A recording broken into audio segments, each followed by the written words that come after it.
Hey guys, so this is my proposal for my documentary. It's called Stronger Than Corona, but I'm very open to changing the name. So the synopsis is: in a time where physical distance is necessary because of a virus outbreak, everyone in the world has faced hardships like never before, but also have bonded stronger than ever. My paragraph synopsis. At the end of 2019, a virus began in Wuhan, China, called COVID-19, or the coronavirus. Before we knew it, this virus had spread to almost every country in the world, and governments had asked their citizens to self-isolate, preventing the spread of this virus. This created hardship for everyone on the planet in various ways. Even though it's one of the worst outbreaks in history, humanity pulls through stronger. People have found new hobbies and ways to feel connected with each other. Hope and love is always shared, even as people are physically separated. Our hearts are united as one. So, overall, Stronger Than Corona is a documentary about the virus outbreak, COVID-19, and it'll focus on the start of the outbreak and then compare it to the world now. And I understand that each individual is going through a different situation and struggling in different ways. So through this documentary, I wanted to acknowledge it and the lives of everyone and all the different hardships they may be going through, as well as the way they may cope with it all at the same time. So I hope this documentary is able to inspire others and prove that we can make the best out of a bad situation. So in this documentary, there'd be 3 sections. So section 1 will aim to educate the viewers on the history of the coronavirus. So it would include like news footage, speeches from the world leaders, just allowing everyone to gain a full understanding of what happened to the world and why everyone needs to isolate within their homes. And within all of these video footages, there'd be a voiceover kind of explaining the overview of the virus and how it started and everything. So this will be the expository mode, just as it aims to educate its audience and explain its subject matter, which is what the section is planning to do. And it focuses more on facts and information rather than emotions. So the example I looked at is Ken Burns' The Civil War.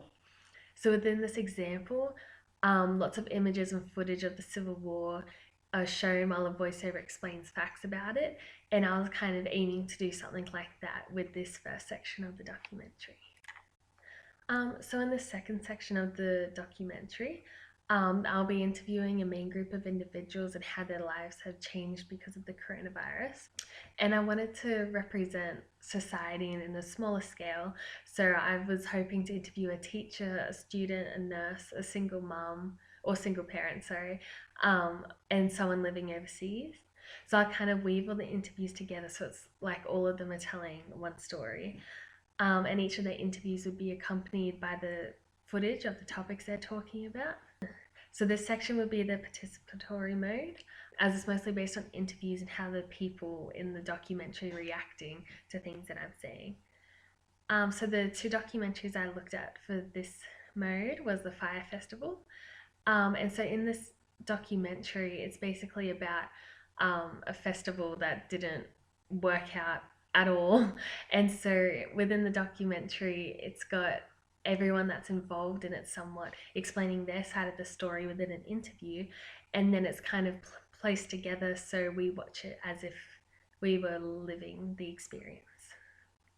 Yeah, so then also they used real footage from when the Fire Festival was actually being created throughout it, and I was hoping to do that within this section as well. And so the other documentary was Super Size Me. So the main thing I was going to take from this documentary was the way each individual that was experiencing anything within the situation express their perspectives of it on the camera, because that's basically what I'm aiming to do in this scene. So in section 3, I'm going to be highlighting the positive factors which may have come out of being in isolation.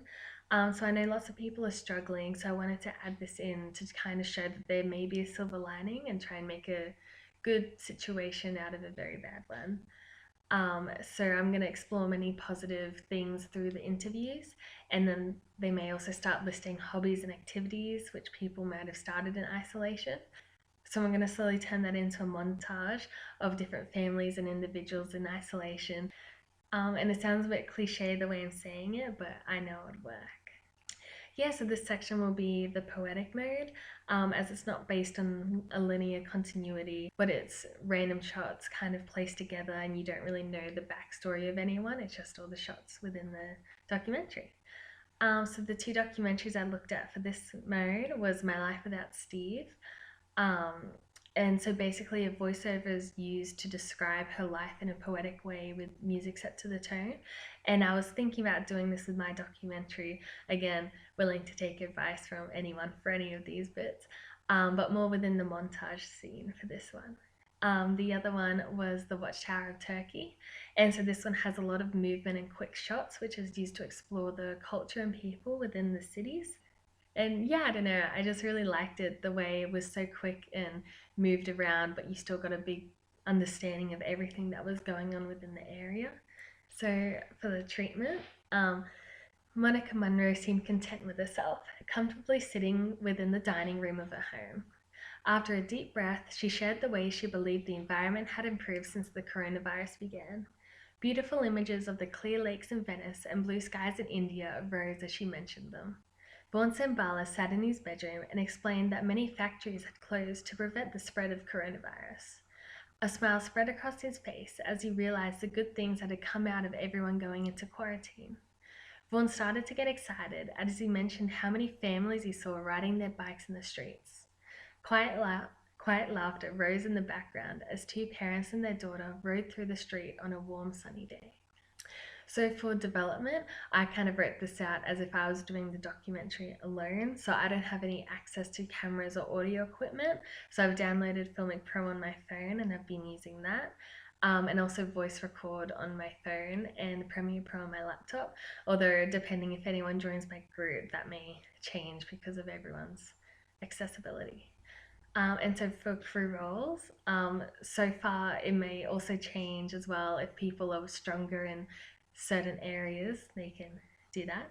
But I was thinking someone can work on the music and kind of audio as well as the sequencing of documentary and help create kind of the storyline. Since there's so many small scenes going into it, we should know what order they should go in. Someone else can kind of gain all the audio and footage and edit it all together. So two camera people. So one person to more interview and film in person. So the second person finds more of the historic archival footages, like news and speeches and things that can be added in, or even just small clips of, for example, family riding their bikes, like I mentioned in the treatment. So for the schedule, by week 8, so crew management and roles, so everyone knows what area they're specializing in, writing up a storyboard so it's clear when everything's happening, and starting to interview, because I know that can be hard since we're in isolation, so as much time for that as possible is best. Week 9, getting all the news footages and speeches and all the other videos we may need for it together.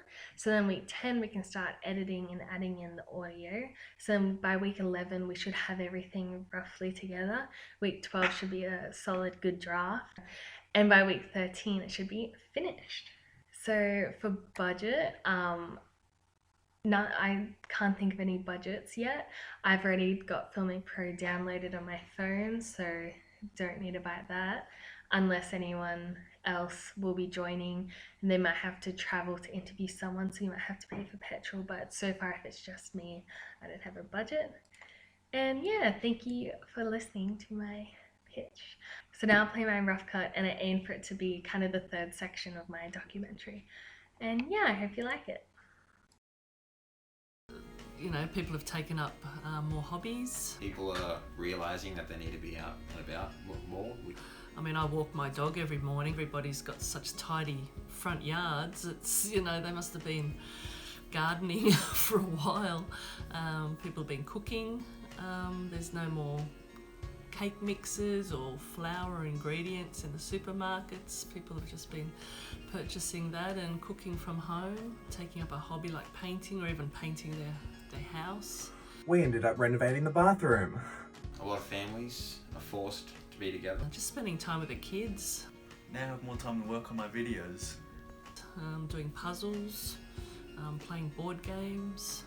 A lot of us have come closer together. We've bonded a bit more over what's been happening.